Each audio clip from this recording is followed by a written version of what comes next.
Hi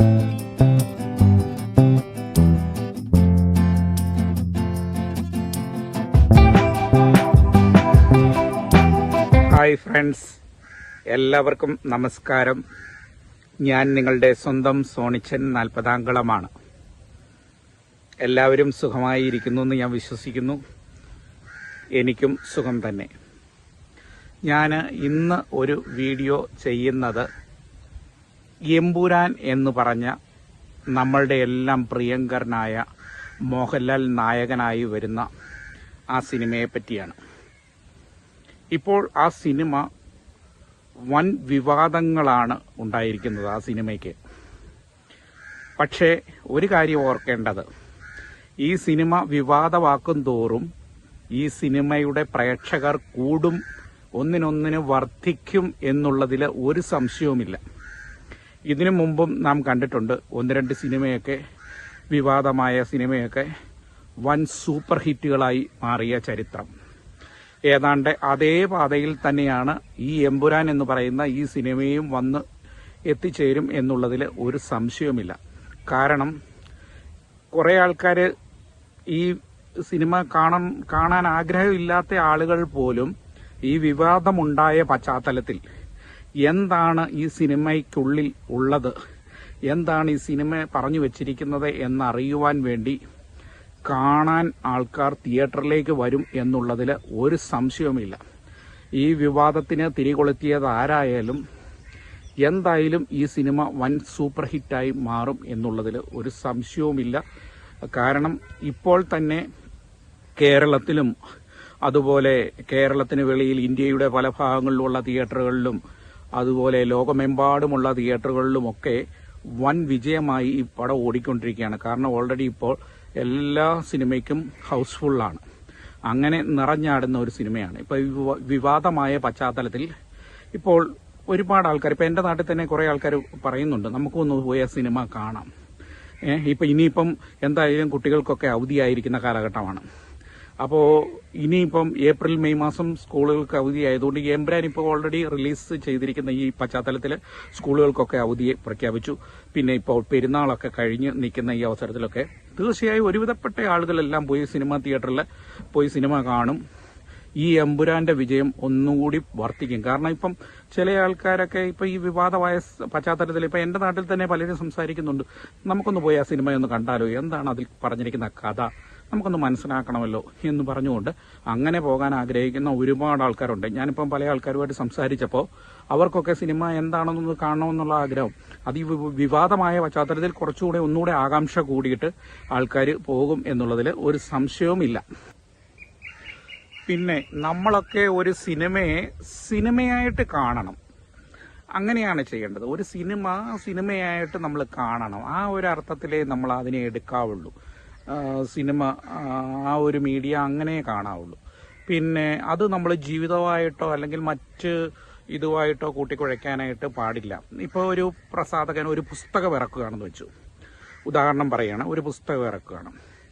ഇപ്പോൾ ആ പുസ്തകം ഇറക്കുന്നത് ഇപ്പോൾ ഒരു കഥയാണ്. അദ്ദേഹത്തിൻ്റെ മനസ്സിൽ തോന്നുന്ന ഒരു കഥ അദ്ദേഹം എഴുതി അത് പുസ്തകമായിട്ട് പ്രസിദ്ധീകരിക്കുകയാണ്.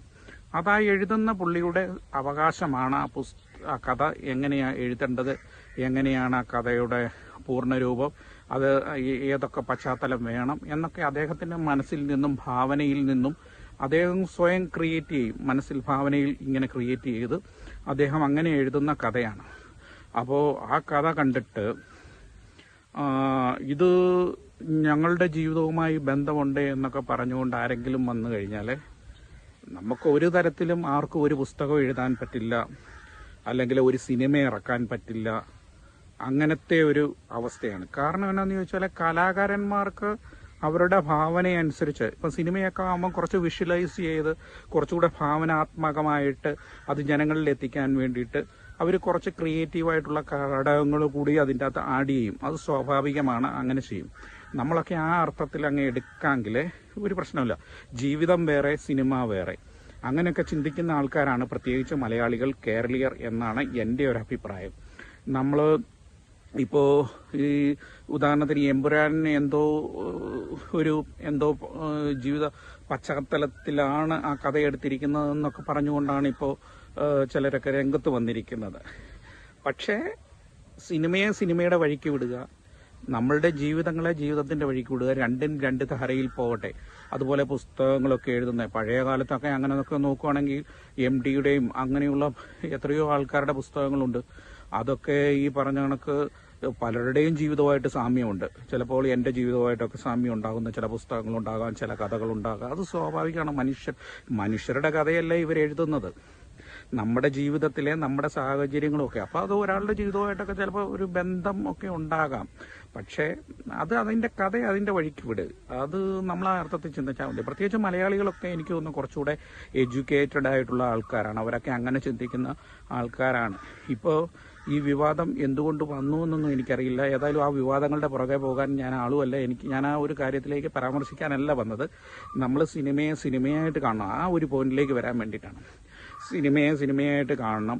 അപ്പോൾ സംവിധായകനായ പൃഥ്വിരാജാണ് അതിൻ്റെ സംവിധായകൻ. അപ്പം അദ്ദേഹത്തിൻ്റെതായ വിഷ്വലൈസ് ചെയ്യാനായിട്ടൊക്കെ കുറച്ച് കാര്യങ്ങളൊക്കെ അദ്ദേഹം ആഡ് ചെയ്തിട്ടുണ്ടാവും. സിനിമയുടെ ഭാഗമാകുമ്പോൾ അത് കുറച്ച് വിഷ്വലൈസ് ചെയ്യാൻ വേണ്ടിയിട്ടൊക്കെ അദ്ദേഹത്തിൻ്റെ ഒരു ക്രിയേറ്റീവായിട്ട് കുറച്ച് ഡയലോഗുകളും കാര്യങ്ങളും അങ്ങനെ വിഷ്വലൈസ് ചെയ്തെടുക്കുമ്പോൾ എങ്കിലേ പ്രേക്ഷകരിൽ എത്തുള്ളൂ. അപ്പോൾ അദ്ദേഹം അങ്ങനെ കുറച്ച് ക്രിയേറ്റീവായിട്ട് ചെയ്തിട്ടുണ്ടാകാം. പിന്നെ നമ്മളുടെ എല്ലാം പ്രിയപ്പെട്ട നമ്മളുടെ ലാലേട്ടനാണ് അതിൽ നായകനായിട്ട് വരുന്നത്. അതായത് മോഹൻലാൽ എന്ന നടൻ എന്ന് പറയുന്നത് മലയാള സിനിമയിലെ, പ്രത്യേകിച്ച് നമ്മുടെ മലയാളികളുടെ ഒരു സ്വകാര്യ അഹങ്കാരമായ നമ്മുടെ ഒരു മണിമുത്താണ്, രത്നമാണ്. അപ്പോൾ അദ്ദേഹം അഭിനയിച്ചിരിക്കുന്ന സിനിമയാണ്. അപ്പോൾ ഞാനൊക്കെ മോഹൻലാലിൻ്റെ എല്ലാ പടവും കാണുന്ന ഒരു വ്യക്തിയാണ്. പിന്നെ മോഹൻലാലിനെ പറ്റി നമുക്കറിയാം പേഴ്സണലായിട്ട്. നമുക്ക് അദ്ദേഹത്തിൻ്റെ ഓരോ കാര്യങ്ങളും നമുക്കറിയാം. കാരണം ഒരു വ്യക്തിയെ പോലും അദ്ദേഹം തേജോവധം ചെയ്യുന്ന ഒരു വ്യക്തി അല്ല അദ്ദേഹം. ഒരിക്കലും അദ്ദേഹം വിവാദങ്ങളിൽ നിന്നൊക്കെ ഒഴിഞ്ഞു മാറി നിൽക്കാൻ ആഗ്രഹിക്കുന്ന ഒരു വ്യക്തിയാണ്. മലയാള സിനിമയിൽ പോലും അദ്ദേഹം, സിനിമാ രംഗത്ത് പോലും അദ്ദേഹം കഴിവതും വിവാദങ്ങളിൽ നിന്ന് ഒഴിഞ്ഞു മറ്റുള്ളവരുടെ കാര്യങ്ങളിൽ പോലും ആവശ്യമില്ലാതെ തലയിടാതെ മാറി നിൽക്കുന്ന ഒരു വ്യക്തിയാണ് പലപ്പോഴും. അപ്പോൾ അങ്ങനെ ഒരു വ്യക്തിയാണ് അദ്ദേഹം. അപ്പോൾ അദ്ദേഹം അഭിനയിച്ച ഒരു സിനിമ അതൊരു നല്ല ഒരു ക്യാരക്ടറായിട്ട് കണ്ടുകൊണ്ട് അദ്ദേഹം എടുത്ത് ചെയ്തതാണ് എന്നാണ് ഞാൻ വിശ്വസിക്കുന്നത്. അപ്പോൾ അതുപോലെ കഥ എഴുതിയിരിക്കുന്നത് മുരളി ഗോപിയോ അങ്ങനെയാണ് അദ്ദേഹമാണ്. അപ്പം അദ്ദേഹം ഒരു കഥ എഴുതി, സംവിധാനം പൃഥ്വിരാജ് ചെയ്തു, മോഹൻലാലിനെ നായകനാക്കി, ലാലേട്ടൻ നന്നായിട്ട് അതിൽ അഭിനയിച്ചു. പിന്നെ ഈ പറഞ്ഞ ഒരുപാട് നല്ല സംഭവ വികാസങ്ങളൊക്കെ അതിലിങ്ങനെ കൂട്ടിയിണക്കി ഒരു സിനിമയാകുമ്പോഴത്തേന് അങ്ങനെ കഥാപാത്രങ്ങളും അതിൻ്റെ സാഹചര്യങ്ങളും അതിൻ്റെ വശങ്ങളും ഒക്കെ. അപ്പോൾ അതിലെന്തെങ്കിലുമൊക്കെ ഭാഗം എന്തെങ്കിലുമൊക്കെ ഇതിലൊക്കെ അതൊരു സിനിമയായിട്ട് കാണുക. ഞാനൊക്കെ അങ്ങനെ കാണാറുള്ളൂ. ഒരു സിനിമ കണ്ടു കഴിഞ്ഞാൽ ഞാനത് ആ ഒരു അർത്ഥത്തിലേ എടുക്കുകയുള്ളൂ. അല്ലാതെ അത് നമ്മുടെ ജീവിതമായിട്ട് അല്ലെങ്കിൽ സമൂഹമായിട്ട് കൂട്ടിക്കുഴയ്ക്കാനോ ഒന്നും ഞാൻ ചിന്തിക്കാറില്ല. അങ്ങനെ ഒരു ചിന്തിക്കുന്ന ഒരു വ്യക്തിയല്ല. പിന്നെ നമ്മൾ ആ സിനിമ കണ്ടു, ആ സിനിമ വിട്ടു. അല്ലാതെ അത് മനസ്സിൽ താലോലിച്ച് ഇങ്ങനെ ഇരിക്കുന്ന ഒരു വ്യക്തിയൊന്നുമല്ല. അതങ്ങനെ ഇത് കഴിയുമ്പോൾ അടുത്ത സിനിമ വരും, അല്ലെങ്കിൽ അടുത്ത പുസ്തകങ്ങൾ നമ്മൾ വായിക്കും. അങ്ങനെ കുറച്ച് നല്ല നല്ല അറിവുകൾ നമ്മൾ സ്വീകരിക്കുക. അതിൻ്റെ അകത്ത് ഒരുപാട് നല്ല വശങ്ങളൊക്കെ പറയുന്ന ഭാഗങ്ങളുണ്ട്, അതൊക്കെ നമ്മൾ സ്വീകരിക്കുക. അപ്പം അതിൻ്റെ അകത്ത് ഒത്തിരി മോശമായിട്ട് പറയുന്ന ഭാഗങ്ങളൊക്കെ ഉണ്ടാവും. ഇപ്പം ചിലപ്പോൾ ഒരു പക്ഷേ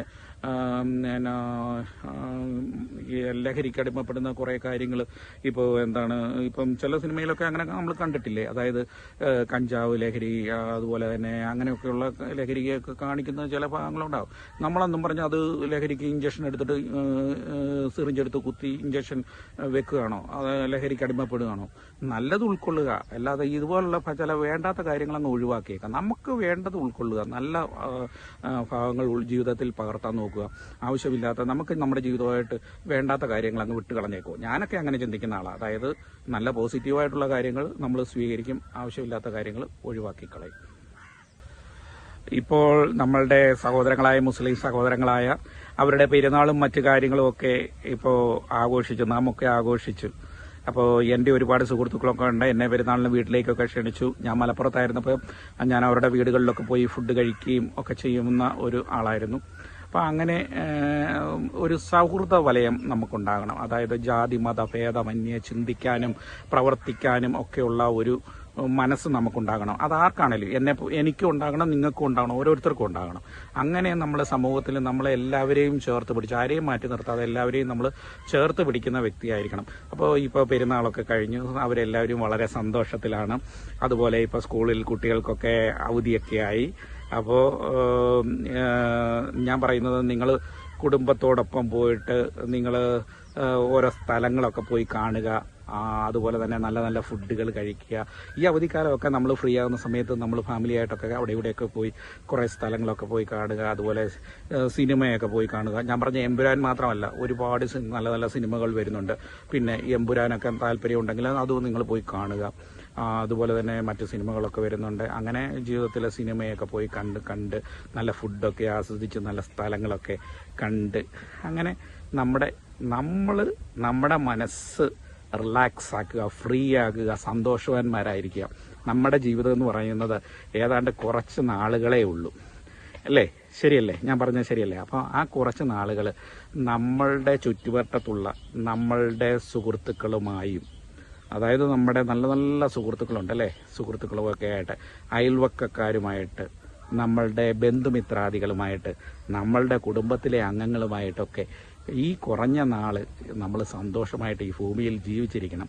അപ്പോൾ ഇങ്ങനെയൊക്കെ കിട്ടുന്ന അവധി ദിവസങ്ങളൊക്കെ നമ്മൾ ആഘോഷിക്കാനുള്ളതാക്കി മാറ്റണം. കുറച്ചൊക്കെ നമ്മൾ അതിന് സമയം കണ്ടെത്തണം. എന്നും പണമേ എന്നും പറഞ്ഞ് നടക്കാതെ, അല്ലെ ജോലി എന്നൊക്കെ പറഞ്ഞ് നടക്കാതെ, ഇങ്ങനെയൊക്കെയുള്ള അവസരങ്ങളിൽ ഇപ്പം പെരുന്നാളൊക്കെ ആകുമ്പോൾ നമ്മൾ ഫ്രീ ആവും. അപ്പം നമ്മൾ പോവുക, എന്തെങ്കിലുമൊക്കെ ഒന്ന് ബീച്ചിലൊക്കെ ഒന്ന് പോയി കുറച്ച് സമയം കാറ്റൊക്കെ കൊണ്ട് എന്തെങ്കിലുമൊക്കെ സ്നാക്സൊക്കെ മേടിച്ച് അവിടെ ഇരുന്ന് കഴിച്ച് അങ്ങനെ സന്തോഷകരമാരാകുക. അപ്പോൾ എനിക്ക് നിങ്ങളോട് പറയാനുള്ളത്, ഹാപ്പി ആവുക. നമ്മൾ ഒരിക്കലും മനം മടുക്കരുത്, സന്തോഷം ഉണ്ടാകുക. ജീവിതത്തിൽ അതാണ് വേണ്ടത്. അപ്പോൾ എല്ലാവർക്കും ഇന്നത്തെ ഈ വീഡിയോ ഒക്കെ ഇഷ്ടമായെന്ന് വിശ്വസിക്കുന്നു. നാളെ നമ്മൾ മറ്റൊരു നല്ല വീഡിയോയുമായി വരുന്നത് വരെ എല്ലാവർക്കും ബൈ ബൈ. നന്ദി, നമസ്കാരം. Thank you very much.